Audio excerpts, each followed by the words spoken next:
Hello मित्रों, नमस्कार। मैं रीना एक बार पुनः आपका स्वागत करती हूँ अपनी चैनल साहित्य गंगा पर।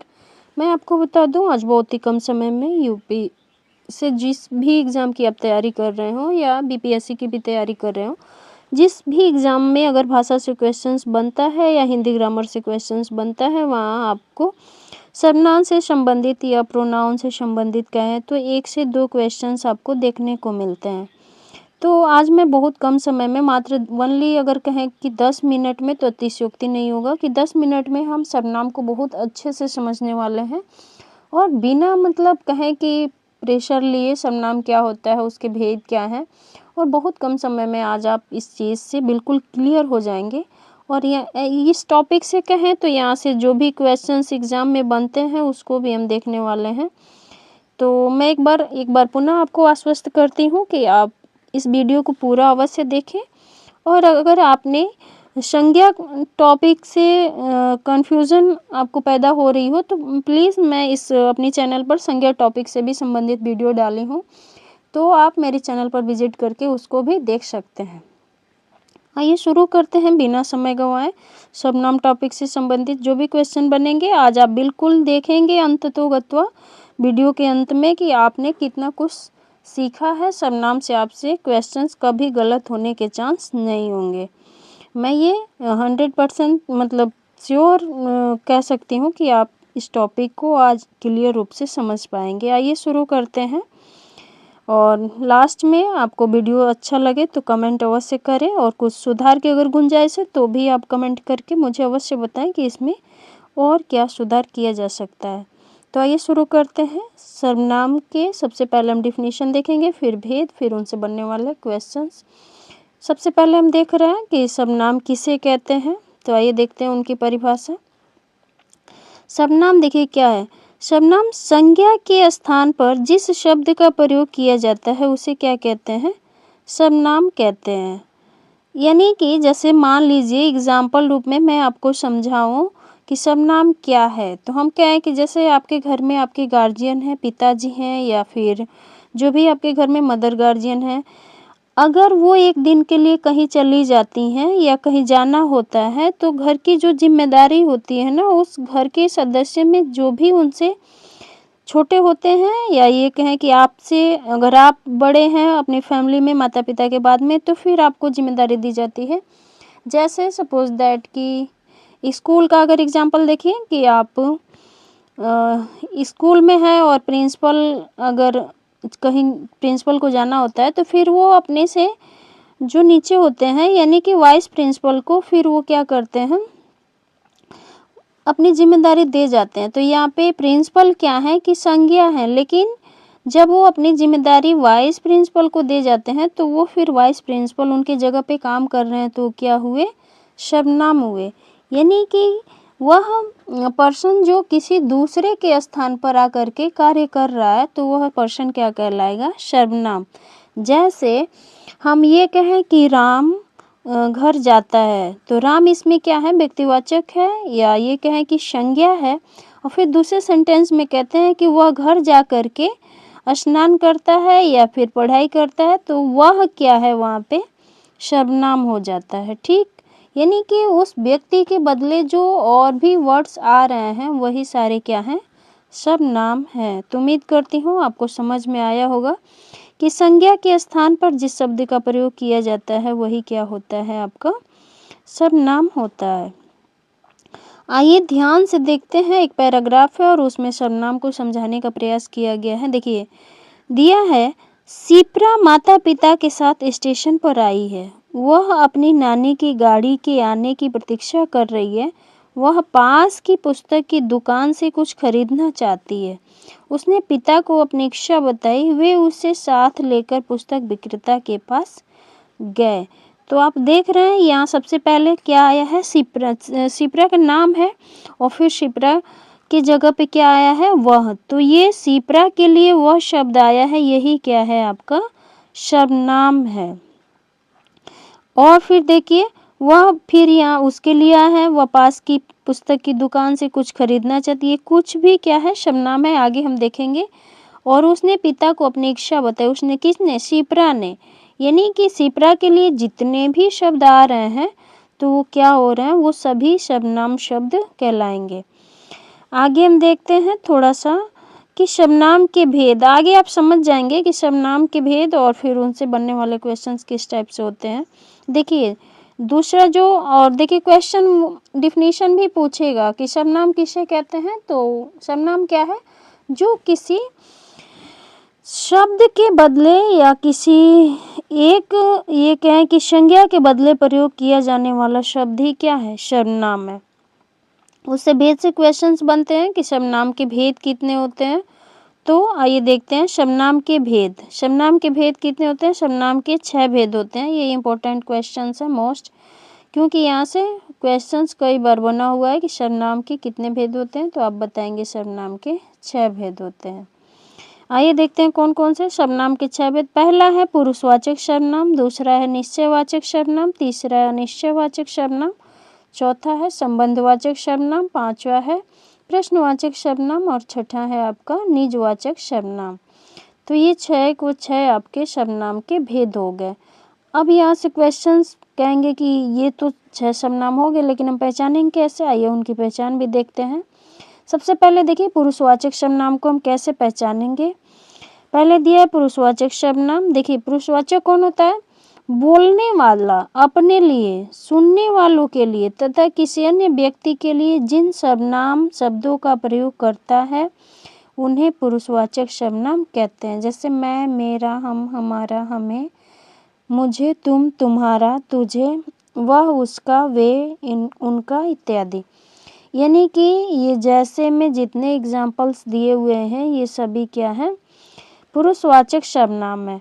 और पुरुषवाचक सर्वनाम क्या क्या होता है, बोलने वाला। यानी कि जैसे अगर मैं कुछ बोल रही हूँ तो वो क्या है, अपने लिए कोई शब्द यूज कर रहे हैं तो भी पुरुषवाचक सर्वनाम है, और सुनने वाले व्यक्ति के लिए अगर हम कोई शब्द यूज कर रहे हैं तो भी पुरुषवाचक सर्वनाम है। या किसी हम आपसे थर्ड पर्सन के बारे में बात कर रहे हैं वो भी क्या है, आपका पुरुषवाचक सर्वनाम के अंतर्गत आता है।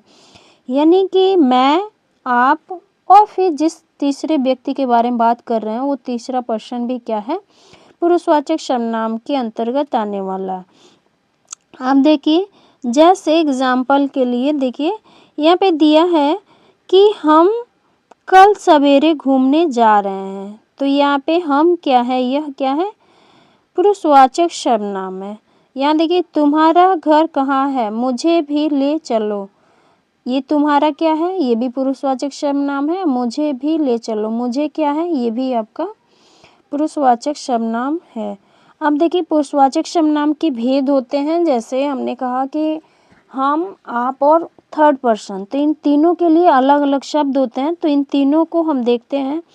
पुरुषवाचक सर्वनाम में देखें तो इसके 3 भेद होते हैं। यहाँ से भी क्वेश्चंस बनते हैं, आप ध्यान रखेंगे। अगर पूछते हैं पुरुषवाचक सर्वनाम के कितने भेद होते हैं तो वो 3। वह 3 कौन कौन से हैं, उत्तम पुरुष सर्वनाम, मध्यम पुरुष सर्वनाम और फिर अन्य पुरुष सर्वनाम। उत्तम पुरुष का है तो कौन, बोलने वाला, बोलते समय अपने लिए या अपने नाम के स्थान पर जिन शब्दों का प्रयोग होता है उन्हें उत्तम पुरुष वाचक सर्वनाम कहते हैं। जैसे हम, मैं, हमको, हमारा, मुझको, मेरे लिए। यानी आप सोचिए आप अपने लिए जो भी शब्द यूज करते हैं बोलते समय या किसी से बात करते हुए, वह क्या होगा, उत्तम पुरुषवाचक होगा। यानी कि वह व्यक्ति जो खुद ही बकता है, वह जितने भी अपने लिए शब्दों का प्रयोग कर रहा है वह शब्द क्या है, उत्तम पुरुषवाचक सर्वनाम के अंतर्गत आएगा। अभी आप टेंशन बिल्कुल ना लेंगे, मैं इससे जो क्वेश्चंस हम लोग देखेंगे फिर वहाँ से समझ में आ जाएगा कि फिर उत्तम पुरुषवाचक क्या है, मध्यम पुरुषवाचक क्या है।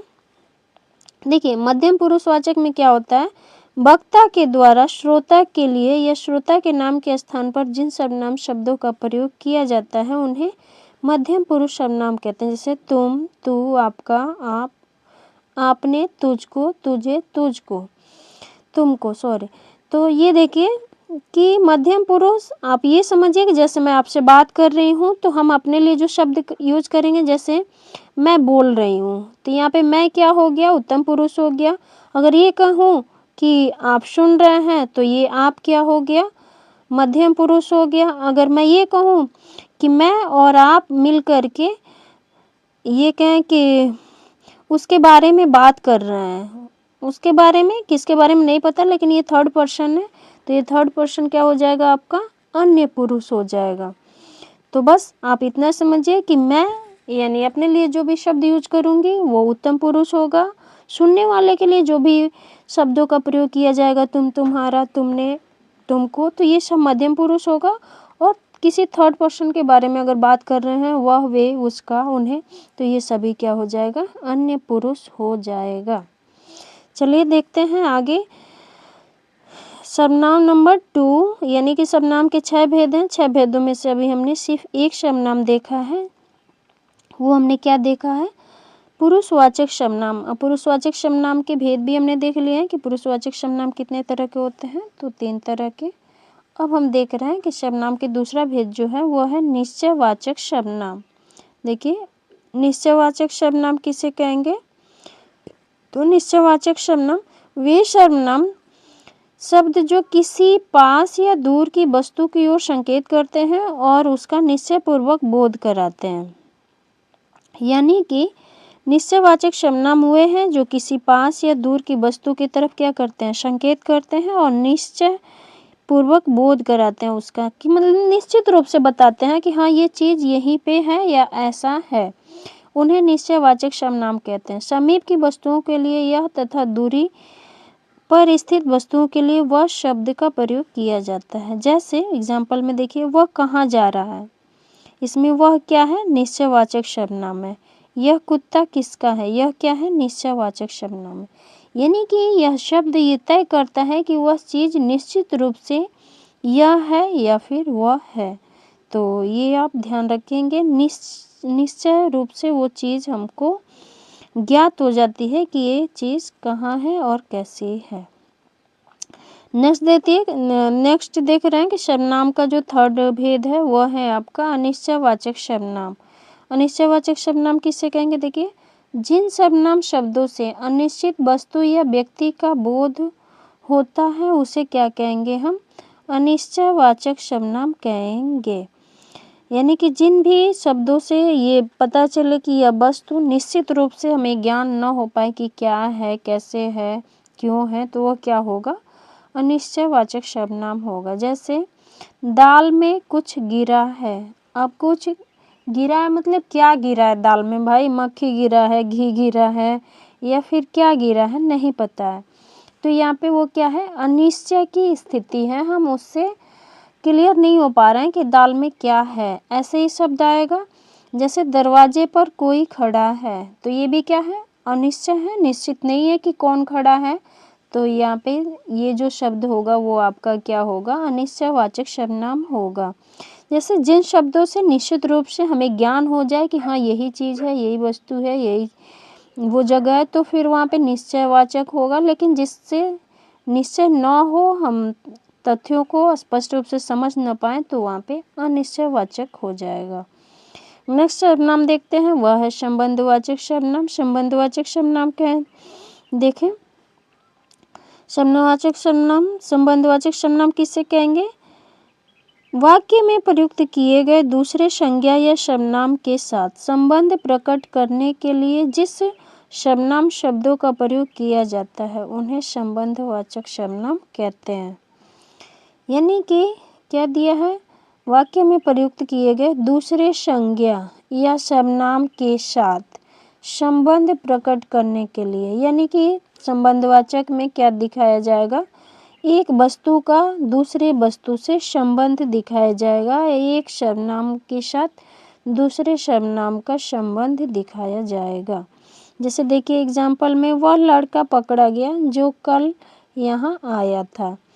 तो यहाँ पे उस लड़के की बात हो रही है, किसकी, जो कल यहाँ आया था। तो देख रहे हैं वह किससे संबंधित है, जो से, और यह जो कौन है, वही लड़का है जो कल आया था। तो यहाँ पे एक दूसरे से या इस शब्द से इस शब्द का क्या है, संबंध है। जैसे जो झूठ बोलता है वह कभी आगे नहीं बढ़ सकता। यानी कि जो भी पर्सन हो, जो भी व्यक्ति हो झूठ बोलने वाला, वह व्यक्ति कभी आगे नहीं बढ़ सकता। तो यह जो का संबंध वह से क्या किया गया है, दिखाया गया है। तो यहाँ पे देख रहे हैं एक शब्द का संबंध दूसरे शब्द से जोड़ा गया है, तो यहाँ पे क्या है, संबंधवाचक सर्वनाम है। अभी आगे हम अच्छे से समझ जाएंगे जब यहाँ से क्वेश्चंस करेंगे। नेक्स्ट देखिए प्रश्नवाचक सर्वनाम है। प्रश्नवाचक सर्वनाम किसे कहेंगे, जिन शब्दों का प्रयोग प्रश्न करने के लिए किया जाता है उन्हें प्रश्नवाचक सर्वनाम कहते हैं।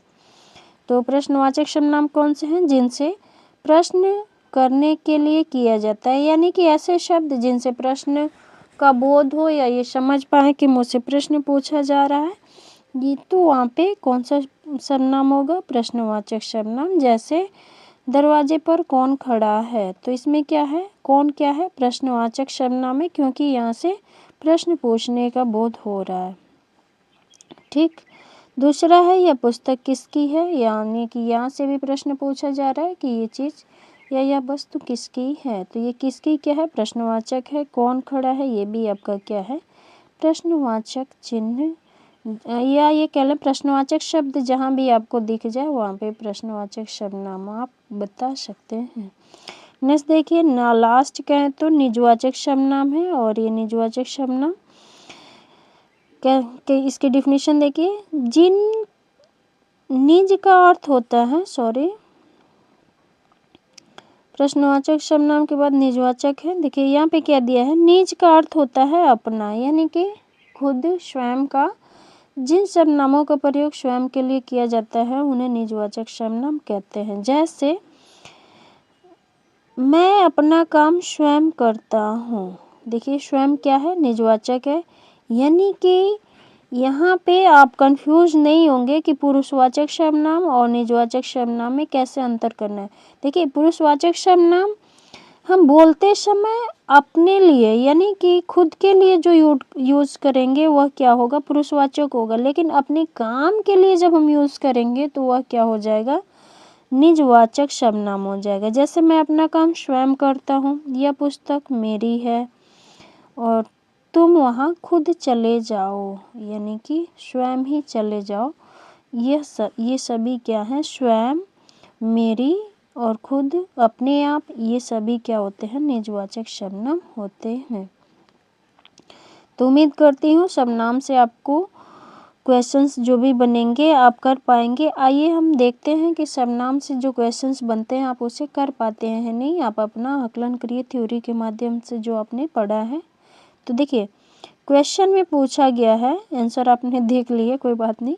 क्वेश्चन में दिया है कि सर्वनाम की सही परिभाषा क्या है, तो सर्वनाम का परिभाषा आप बताइए। अभी हमने बताया कि संज्ञा के स्थान पर जो भी प्रयोग किए जाएंगे वह क्या होंगे, संज्ञा के बदले में जो शब्द यूज किए जाएंगे।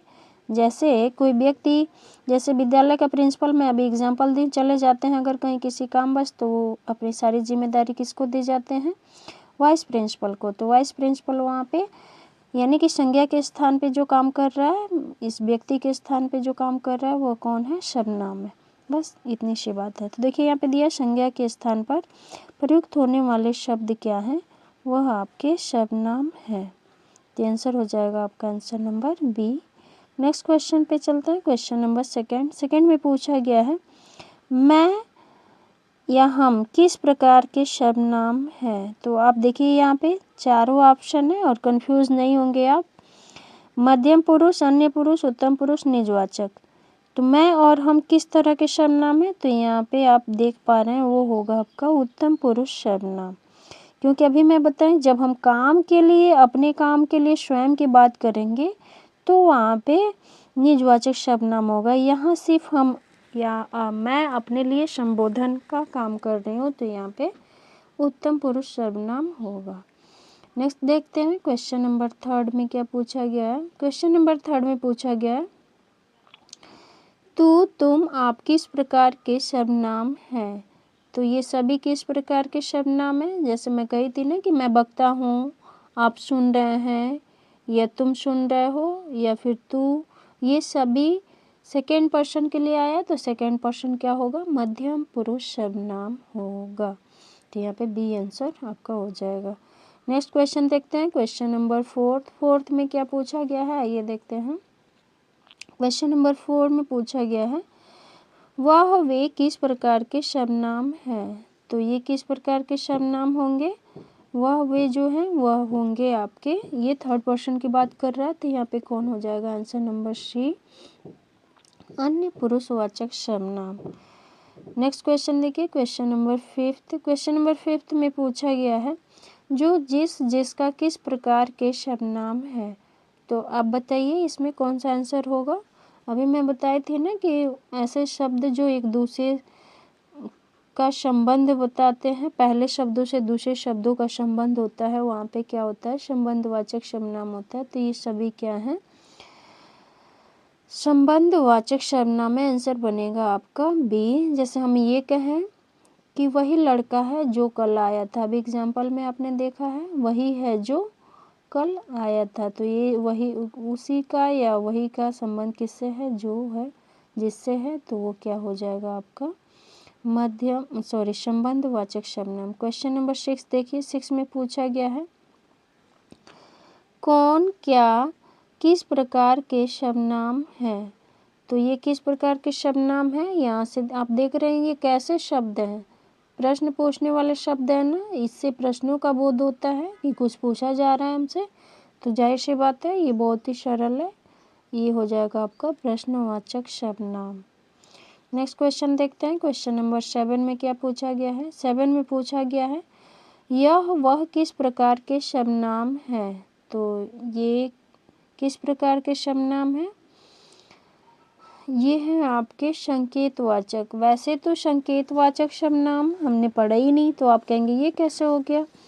तो यहाँ पे अगर हम कहें तो इसको हम क्या कहेंगे, निश्चयवाचक सर्वनाम। क्या कहेंगे, निश्चयवाचक सर्वनाम, क्योंकि यह जो यह शब्द है यह क्या कह रहा है, निश्चय ही यहाँ पास की वस्तु की ओर इंगित कर रहा है, वह क्या है, ये भी निश्चित रूप से उस व्यक्ति के बारे में बात कर रहा है जो निश्चित रूप से है।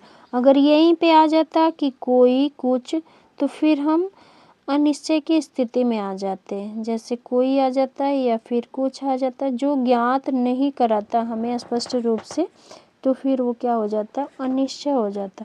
लेकिन यह और वह यहाँ पे संकेत भी कर रहा है, यानी कि किसी निश्चित स्थान, निश्चित वस्तु, निश्चित जगह की तरफ, तो ये हो जाएगा आपका निश्चयवाचक सर्वनाम।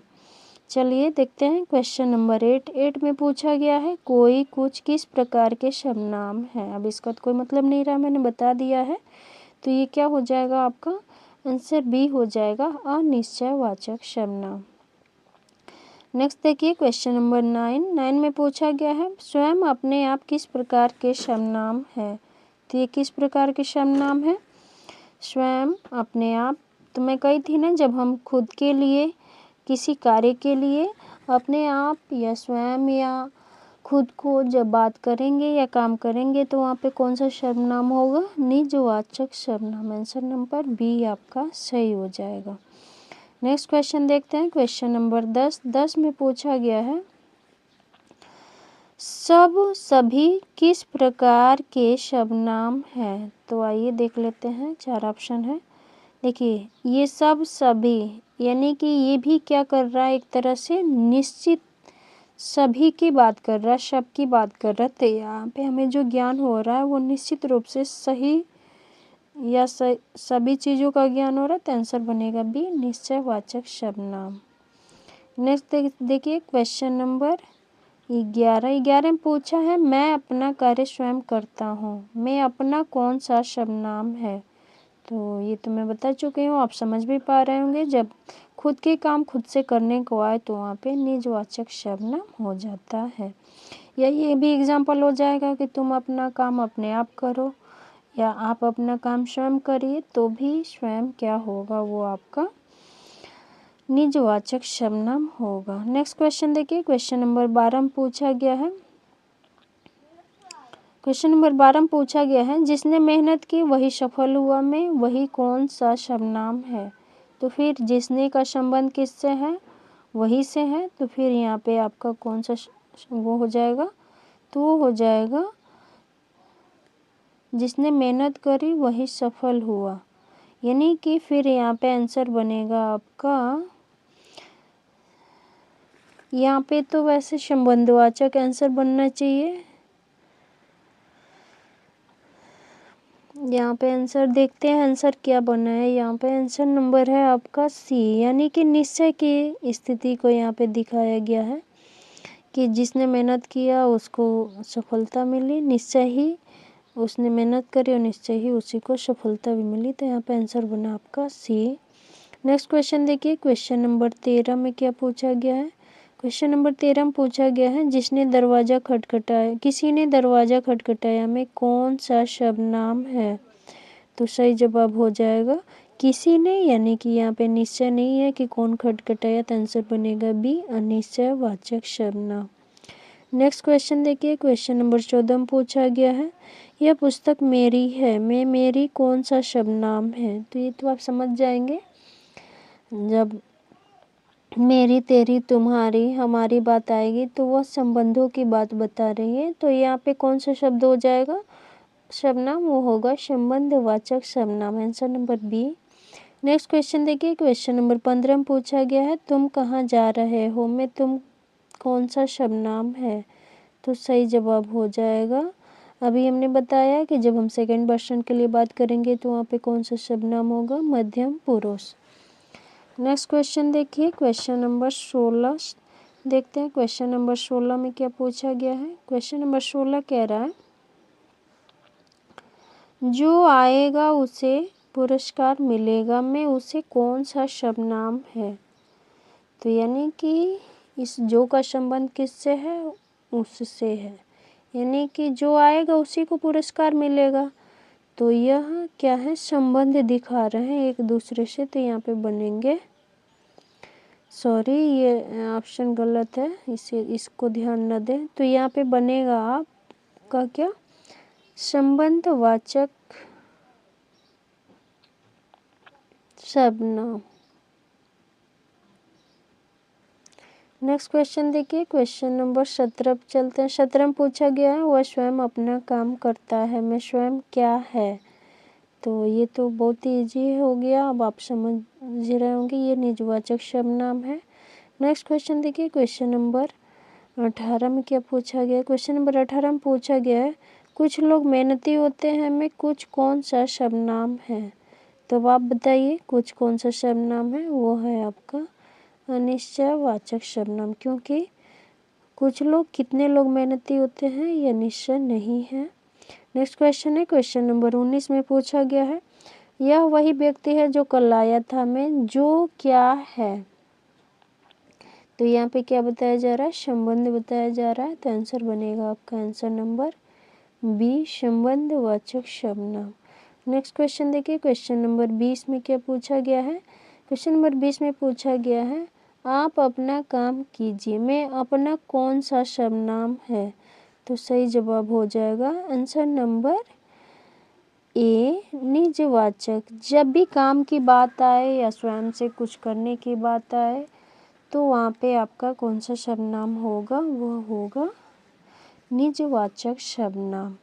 तो आप पुरुषवाचक और निजवाचक में कन्फ्यूजन बिल्कुल नहीं होंगे। जैसे हमने कहा कि जब हम बात करते समय अपने लिए जो भी संबोधन शब्दों का प्रयोग करेंगे, मैं या हम, ये क्या होगा, पुरुषवाचक होगा। जब हम ये कहें कि हम अपना काम स्वयं करते हैं तो ये अपना या फिर स्वयं, ये क्या होगा, आपका निजवाचक होगा। ठीक, तो आप मुझे कमेंट करके बताएंगे कि आपको यह वीडियो कैसी लगी। और एक चीज़ इसमें नहीं दिया हुआ है, वह है सर्वनाम की संख्या। तो क्वेश्चंस बनता है कि सर्वनाम के कितने संख्या होते हैं। तो वो आपके सर्वनाम की संख्या कितनी होते हैं, 11, इसे आप ध्यान रखेंगे। और वो वही होते हैं जैसे वह, जो, सो, इट आदि, ये सभी कितने होते हैं, 11। तो इसे आप ध्यान रख लेंगे। और यहाँ से जो भी क्वेश्चंस बनेंगे उम्मीद करती हूँ कि आपको ये सारी चीज़ें समझ में आई होंगी। और फिर देखिए कि कितने कम समय में हम ये टॉपिक क्लियर कर पाए हैं। तो अगर आपको चीज़ें समझ में आ रही हो तो प्लीज़ चैनल पे विज़िट करके, जैसे इसके पहले हमने संज्ञा भी पढ़ाया हुआ है, तो वहाँ देख सकते हैं और इस वीडियो में आप कमेंट करके अवश्य बताएंगे कि आपको यह वीडियो कैसी लगी। मिलते हैं नेक्स्ट वीडियो में, तब तक के लिए नमस्कार।